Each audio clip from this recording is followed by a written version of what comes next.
ప్రతి శుక్రవారం ఎన్నో సినిమాలు రిలీజ్ అవుతుంటాయి. ఎప్పుడో ఒకసారి బ్లాక్ బస్టర్స్ వచ్చి పడుతుంటాయి.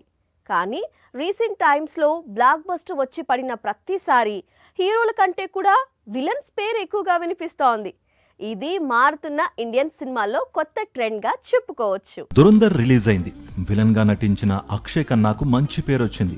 ఒకప్పుడు బాలీవుడ్ సీనియర్ యాక్టర్ తనదైన నటనతో దురంధర్ పై ఇప్పుడు కాసుల వర్షాన్ని కురిపిస్తున్నాడు. సోషల్ మీడియాలో అయితే దురంధర్ కోసం అక్షయ్ ఖన్నా 2.5 కోట్ల రెమ్యూనరేషన్ తీసుకోవడంపై అభ్యంతరం వ్యక్తమవుతోంది. ఈ సినిమా కోసం అతను 50 కోట్ల పారితోషికం అందుకోవాలనే డిమాండ్ పెరుగుతోంది. దురంధర్ కు ముందు బాలీవుడ్ లో వచ్చిన మరో బ్లాక్ బస్టర్ యానిమల్ మూవీలోనూ Bobby Deol villain character highlight గా నిలిచింది.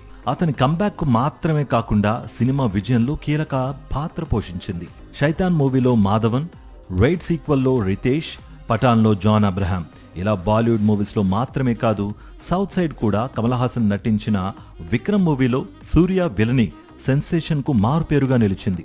హీరోలే ప్రతినాయక పాత్రలకు దిగుతూ ఉండడంతో విలని నెక్స్ట్ లెవెల్ కు వెళుతోంది. ఓటీటీలో సైతం ఇప్పుడు ఇదే ట్రెండ్ కొనసాగుతోంది. ఇటీవల మనోజ్ బాజ్పాయ్ నటించిన ఫ్యామిలీ మెన్ 3లో మరో నటుడు జైదీప్ అహ్లవత్ విలన్ రోల్ చేశాడు. హీరోలు విలన్స్ గా మారిన సినిమాలు బ్లాక్ బస్టర్ అవుతుండడంతో రానున్న రోజుల్లో ఈ ట్రెండ్ పీక్స్ కు చేరుకోబోతోంది. సాక్షి టీవీ ప్రసారాలను నిలిపివేయడం చట్టరీత్యా నేరం.